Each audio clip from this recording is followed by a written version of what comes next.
Good evening, everybody. My name is Dennis Speed. We are here for the Fireside Chat with Lyndon LaRouche for Thursday, June 3rd. And there's quite a bit going on, but I want to start, first of all, with our orientation toward all of what is happening and all that will begin to occur in the next weeks. We'll be doing a conference 3 weeks from this coming Saturday, and we are asking, in this case, for as much assistance as you can give us in the organizing of this conference. What that refers to is creation of an audience for the conference. The conference will be 2 days. It will be over June 26th and 27th. Starting at 9 o'clock in the morning. There'll be more said about, and it'll be 2 panels each day. I will say something in a minute about the titles of the panels. The conception of the conference is for the common good of all people, not rules benefiting the few. And what we're going to do is we're going to challenge the entire conception, not merely of what they call the rules-based order, which is this weird term that has become current in the recent Biden administration, but even more generally in the transatlantic world, including NATO. But besides that, the idea is to take issue with the process that began most emphatically after the September 11th, 2001 attacks in Washington and New York, and the justification that occurred as a result for the use of what was called preventive war. What we fought in Iraq was a preventive war. Iraq never declared war on the United States. And the United States had never, let's put it this way, had never conducted a war that it initiated without at least the pretext that it had been attacked. Now we can say, oh, well, that happened in this case. Yeah, except that it was never the case that Iraq either accepted responsibility or announced that, nor was it ever proved that Iraq attacked the United States on September 11th. Nor was Iraq allied with whatever ostensible actor there was that attacked the United States on September 11th. There was no alliance between Iraq and al-Qaeda that was ever declared. And therefore, what the United States did in March of 2003 was a complete shift in the entire military history of the United States. Now, for those that would try to claim, well, the United States did a lot of illegal actions and it overthrew government. Yeah, but the point is it does not admit that it had done that. You weren't mobilized personally to support those clandestine actions. But in the case of the Iraq war, it was a preventive war, which is exactly what Hitler's Nazi regime conducted, for example, in the case of Russia, for example, in 1941. So this was declared a crime against humanity. Such practices were declared a crime against humanity at the Nuremberg trials. But the United States, nonetheless, embarked on that from that time. Now, that is the reason, that is just, or maybe a little bit differently, from that shift. I won't say that's the reason because that's not accurate, but from the time of that shift, what has happened is that all life in America shifted. And your experience of what happened on January 6th and January 20th, as a result, what your experience of the November 3rd elections, your experience of many things that are happening in American life right now, all of this is a product of the shift that occurred in the aftermath of September 11th in specific. Now, that shift itself is based on something much earlier. And to abbreviate on that, just to say, the condition around the coronavirus that or at least the process called the coronavirus process, is something that had been forecast by Lyndon LaRouche back in 1973-74. This organization at that time put out, through the newspaper New Solidarity, an analysis talking about the idea that the World Bank in specific, and Robert McNamara in particular, had formulated an idea about redlining the world, particularly what was called then the Third World, Africa, Asia, and South America, and Central America, and had slated or had redlined 1 billion people to die at that point.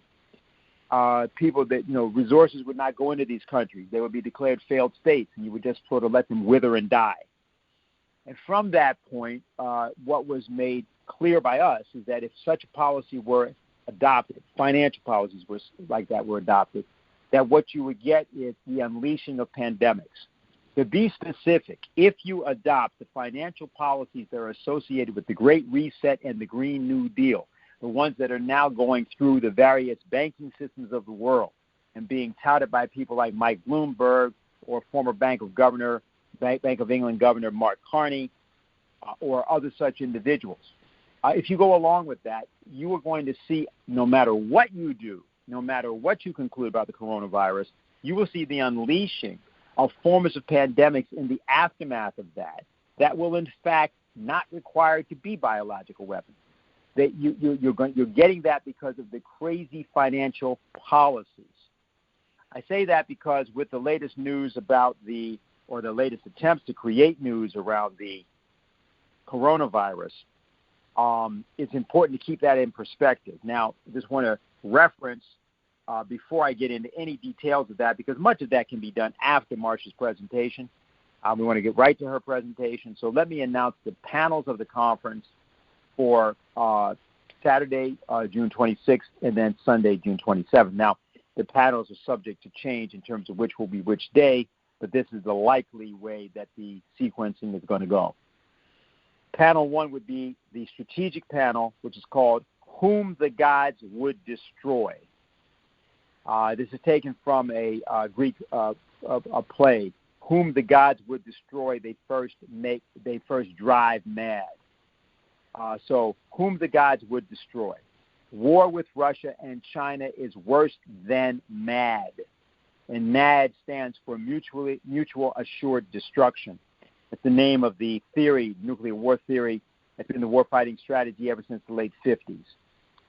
It's the strategy that Lyndon LaRouche tried to refute and overturn in 1983 and proposed, of course, the Strategic Defense Initiative, which was adopted by Ronald Reagan.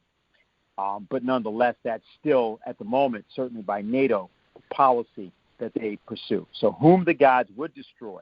War with Russia and China is worse than mad. Panel 2, the real science behind climate change. Why the world needs 7 terawatts of energy. The real science behind climate change, why the world needs 7 terawatts of energy. So look it up. If you don't know how much energy 7 terawatts is, we invite you to look it up. And of course, we're going to have this Saturday, Jason Ross will be heading up a discussion. It will involve also Dr. Kelvin Kem of South Africa, nuclear scientist, and a few interlocutors that will be responding to their presentations. Panel 3, it's called Weimar Germany 1923 Comes Again. That refers to the German hyperinflation of 1923. Global Glass-Steagall must end hyperinflation. Weimar Germany 1923 comes again. Global Glass-Steagall must end hyperinflation. And then the final panel is called The Coincidence of Opposites, the only truly human thought process. The coincidence of opposites, the only truly human thought process.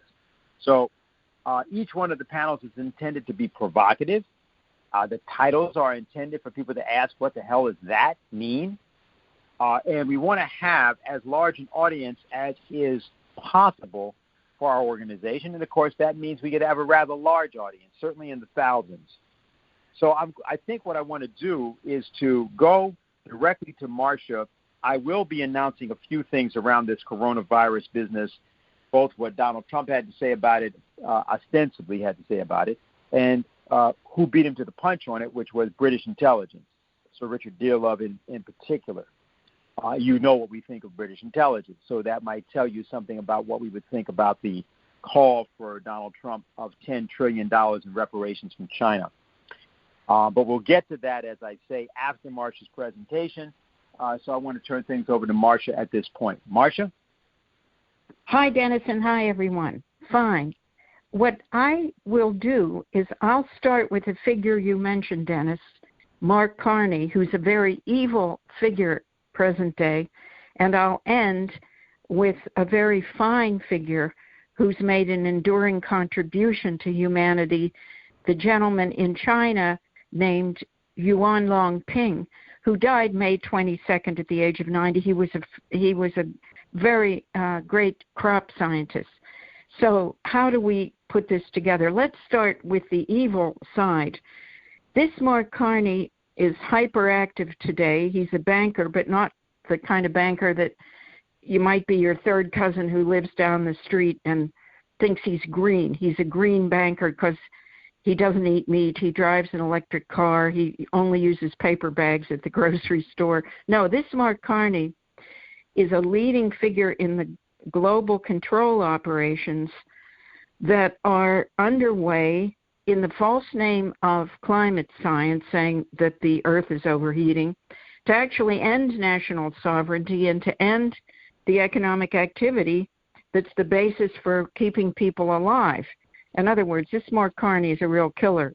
Now, his actual credentials, to remind people, if you don't recall, he was a Canadian national. He either still is or is a British citizen. He was head of the governor of the Bank of England for a time, and then in the last couple of years became United Nations Director for Climate Action and Finance.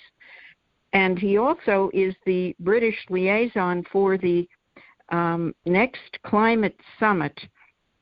It's going to be November in Glasgow. Now, go back only a few years. Dennis mentioned a shift in the last 20 years, and that's true. But just go back to 2015 in the Paris Climate Accords. That was a kind of special moment of decline in the world. And it was Mark Carney right after that took on the job very publicly and sneaked around privately to corral central banks, good, bad, or otherwise, into what was going to be the green hoax of green financing to lay the groundwork to remove any investment in oil and gas, in hospital systems, in infrastructure projects, in agriculture, and instead to redirect whatever investment was going to take place into windmills and primitive situations, solar power, and deadlines were set, of 2030 and 2050. And this guy created a kind of spider web of organizations involving bankers and whatnot to accomplish the kind of thing I'm talking about. This was centered, of course, in Europe and North America and Canada and the U.S. Fortunately, it did not define what was going on in China and then very much in Russia either. But during this time in Europe and the U.S., here we are, whatever age you are, you have to know bridges have been falling down, more train crashes, more hospitals shutting. Just last week, the California Power Authorities announced they announced on June 1st, that's this week, that we're going to have more outages of electricity this summer. And then you had instead, in recent years, all this slush funding of wind, solar, and continuation of biofuels, burning corn and soy for fuel instead of food. So anyway, this is the situation before the pandemic came, this decline and this crazy demand for a shift. So it was a year ago this very month that this evil outfit, the World Economic Forum, that goes back many years, teamed up with Prince Charles and had a seminar in June 2020 in the midst of the pandemic and said, oh, great, we have a pandemic now. This will be an opportunity for a great reset of the post-pandemic economy to go totally green, meaning all this stuff I just described will be speeded up. Now, I want to say this got a very bad name over the ensuing weeks and months. In no thanks, it has a great deal of thanks due to the kind of thing that the whole LaRouche movement effort internationally undertook to put out the pamphlet or put out numbers of exposés of the great Reset and its green intentions. So, come around January, by the way, when the World Economic Forum met, its leading guy, Klaus Schwab, didn't even mention the term Great Reset. Instead, it was stakeholders in the new nature-based solutions to the world, NBS. And I thank Dennis Speed, who yesterday was saying we ought to call it Nazi-based solutions, NBS. And if you browse, no lie, maybe you've done it already, you'll see there's NBS, nature or Nazi-based solutions for steel manufacturing, NBS for agriculture, NBS even for healthcare, nature-based. Now, it's just a semantics game because a game or PR, because all it means is that if you, it's logic, which is crazy, is that if you allow nature to run more free, take out land from agriculture production and allow it to go into wilderness, and if you stop all of the CO2 emissions and methane emissions into the atmosphere, you're serving nature, and maybe you're serving man at the same time, the crazies say. But actually, what they say, you have to be in accord with nature. So take it to one more extreme. Just follow through on this. The idea is that if some places in the world will do a good job of being in harmony with nature, and, for example, soils that farmers use, they'll build up so that you can capture more offensive carbon in the soil and it won't escape. Or you can build a house that's more nature-friendly and not emit lots of gases when you heat it or cool it. And therefore, Mark Carney, last September, set up a special new group to quantify this and to certify who's good and who's bad about emissions, so that the people who are good can sell their certificates of reducing emissions to the people who are bad, who are emitting too much. So the name of this September 2020 group is Task Force for Scaling Up Voluntary Carbon Markets, going by TSVCM, which you don't have to remember. But let me just say a couple of things about this, because sure, there's a lot of useless groups that identify themselves and have fancy websites, but this gang is really on the move. One thing is they've created a conglomeration that is an advisory board and so forth and so on, bigger than really the United Nations in some way, or the Security Council, when it's in terms of reach into different countries of the world. What they did is Mark Carney instigated this, and he put a banker in charge of this task force for carbon markets. He's from Standard & Chartered, an old British bank, Bill Winters. BlackRock, other banks are involved, number one. Number two, the green groups, long-standing in their own name, are now all part of this task force: the World Wildlife Fund, Conservation International, Environmental Defense Fund. UN agencies themselves, not just Mark Carney, who is the envoy for the United Nations for climate, but the UN Environmental, UNEP program, I guess it's called, and others. Then you have the corporate cartels of the world. You have Microsoft, you have Walmart, Nestle, PepsiCo, Unilever, Siemens, the German engineering production company. And then you have academic and research groups: Yale University, University of Oxford, England, McKinsey Management. And finally, on media, you have explicit units of media in the world connected with Mark Carney with this group. Principally, Bloomberg has a green media unit.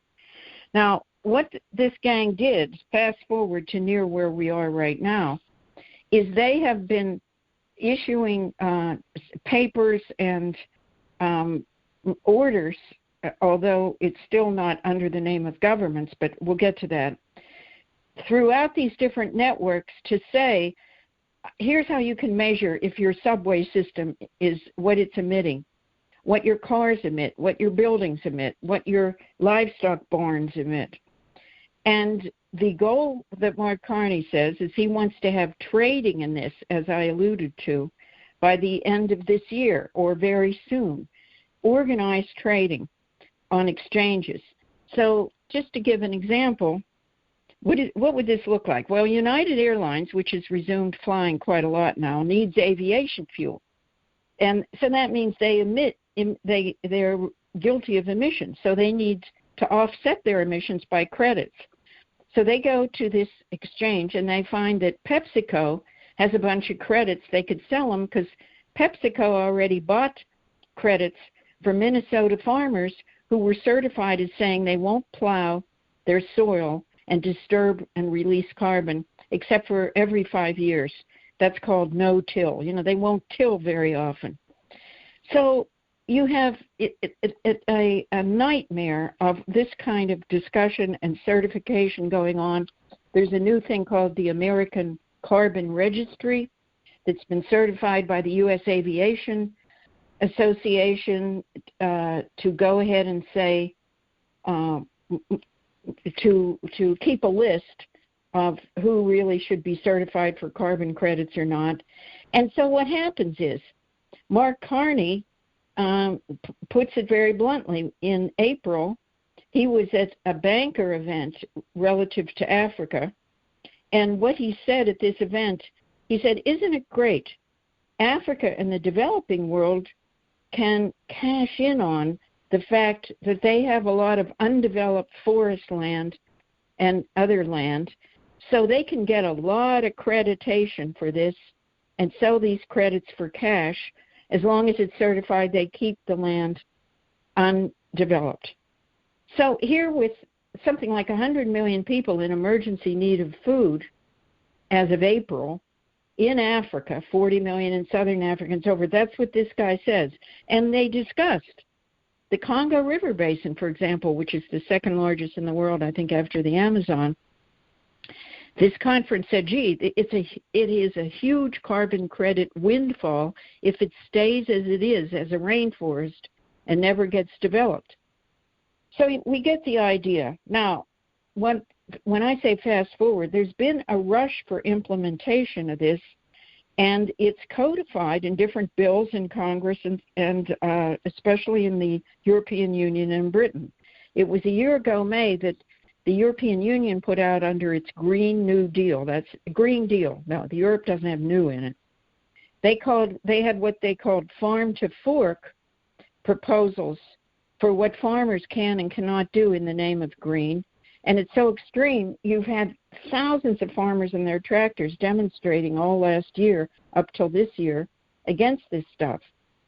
And in April, nevertheless, the European Commission put out specifics called carbon farming. That's the name of it, carbon farming, on what they expect their farmers are going to do. And Britain, in the last month, has announced a program to induce older farmers to quit early, and so that they want to induce younger ones to come on that they think will be more green and grow along with this stuff. Now, in the U.S., a lot of people on this call know that in January, by executive order, Biden announced, and since then, a lot of this green agenda, and not just, but it includes the carbon credit swindle, really flim-flam that I just mentioned. So what's happening in both the House and Senate is a bill called Growing Climate Solutions Act 2021 that's got both Republicans and Democrats, dozens of them, supporting it. I didn't check before this call to see if it's scheduled for a vote in either the House or Senate, but the committees have approved it. So a Democrat like Sheldon Whitehouse, he said, we will need nature-based solutions like the one this bill seeks to use to incentivize, meaning through carbon credits, in order to rapidly get to net zero emissions in our country as science says we must. Not true, but Marco Rubio, a Republican, said, we have to, this bill will help access environmental mitigation credit markets. This is common sense. Agriculture stakeholders can have alternative sources of income and at the same time restore the environment, this kind of stuff. Now, I'm talking about credits related to agriculture in this case because I'm more familiar with it, but it's the same kind of crap that's promoted as the reason to shut coal plants, as the reason to not incentivize, you want to call it, keeping nuclear plants operation and building more. And it's this same kind of stuff that's encouraging electric cars when you don't have enough electricity. So why is there this momentum going on? Again, we on this call may certainly have an idea. Is the banking system, the financial system itself, is in a collapse phase characterized by hyperinflation that isn't going to be able to continue. It's both in the production the rise in prices of production inputs, and in retail that we see ourselves as consumers.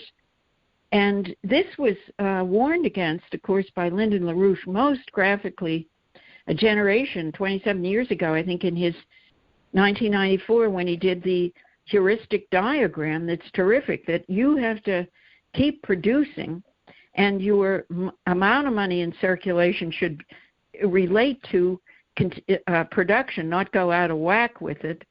And he described other things because we're in a conference call. I won't go into it. But this thing is not going to last. We're near the blowout. And so what's happened is, however, the green crowd I'm describing through this one man, Mark Carney's hyperactivity, they're very much moving in the remaining institutions. So the G7 meeting, that's the group of seven, which is a week from tomorrow. It's the June 11 through 13 in Cornwall in southwest England. Many of these G7 nations, Britain, the United States, Canada, the EU Commission of France and Germany, they are said to be able to, they're going to raise in geopolitical terms what they call the Clean Green Initiative, which is in geopolitical terms the opposition to China's production-oriented foreign policy called Belt and Road Initiative. But what they're all discussing within these nations, too, is this crazy carbon market kind of stuff, as well as CO2 taxes and all this kind of thing. So we come now right back to where Dennis began, is that what is the reaction? Well, first I'm going to start with our own reaction. We are taking this on in terms of this terrific conference, June 26 and 27, where we'll make available and discuss with people in motion, scientists, against the fraud that there is global warming anyway. We'll be able to speak. This is starting this coming Saturday. Very important to this Manhattan Dialogue is on this subject.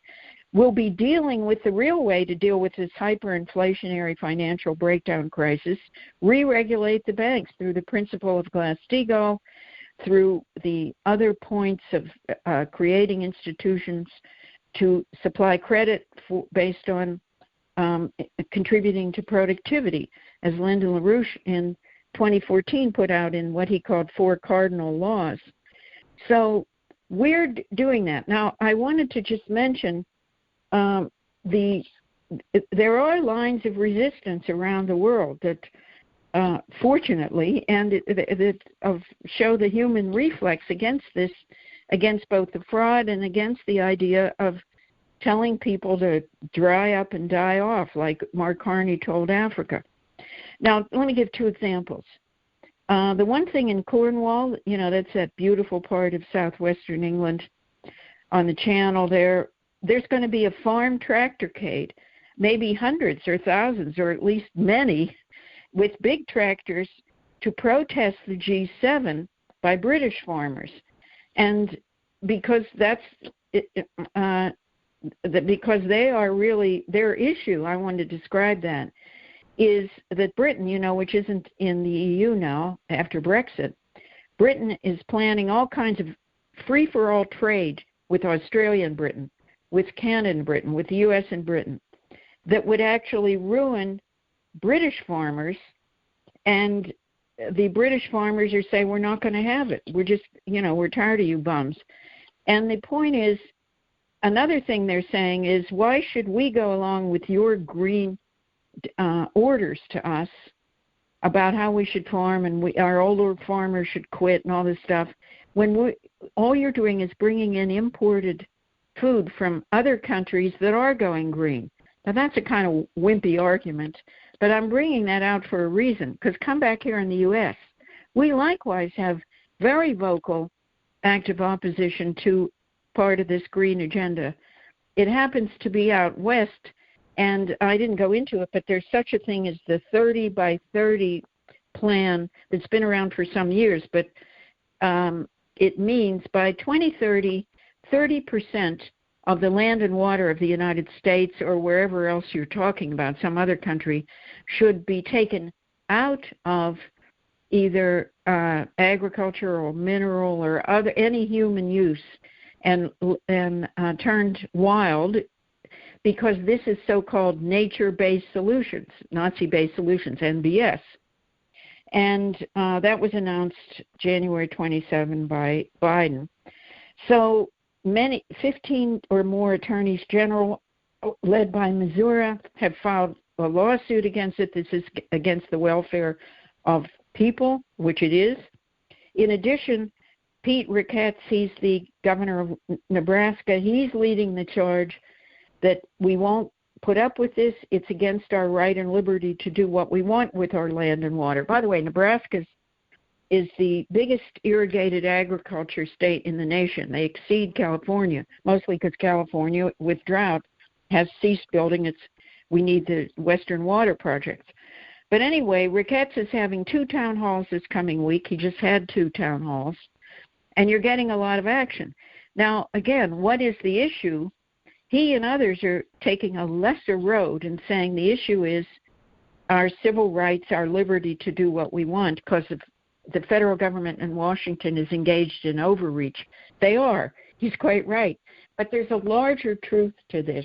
The whole thing is a fraud. It's to undercut government at all, and it's to depopulation. So to take any kind of stand, I'm not going to criticize people resisting, not in the least, but it kind of throws up to a lot of us and the role of the Schiller Institute, the LaRouche organization, what our role is here and internationally, that we need. Now is the time for people to grasp and for us to help make clear and for us to study the LaRouche principle that you have to keep advancing modes and platforms of higher, more advanced energy and have more dense and more availability and well-organized power, and in order to have an increased population, in order to continue the process. So otherwise, to object to the kind of thing going on merely to make it more fair or to have a seat at the table to discuss how 30 by 30 will be implemented, it's like, I'd like a seat at the table with Hitler, please. So I have more examples because I made a point of looking, like the National Farmers Union president, who's a decent dairyman, I think, named LaRouche. He said, look, we farmers are very interested in things that can create healthier soils. And it's through our practices that we can have carbon sequestration. So it's not just doing the right thing, but potentially the new carbon credits will give us new revenue streams for farmers. See, that's how they get you, ain't it? But anyway, there is I finally just want to make one point. You know, often you think, how could this Mark Carney, or whether it's some of these senators, or, I mean, don't they know this is going to kill people? So a friend of ours named Gretchen Small, many people know, was looking back at the kinds of things LaRouche said years ago about all the constant strife in Central America. And really what it is population wars. I invite everyone to look at the new EIR that was just posted today. It's every Thursday it's posted. And so there's a whole write-up about the situation there. But anyway, back in a speech in Washington in 1982, I just want to tell you, Lynn said, "Sure, they know that they don't believe their own lies." He said this, quote, "The British oligarchs and their New York colonial branch are well informed to the effect that this planet could well sustain tens of billions of persons in an agreeable condition of life." In other words, forget all this 30% reduction in land use. And Lynn went on to say, these people, the oligarchs in the New York colonial branch themselves, do not actually believe that the world is actually overpopulated.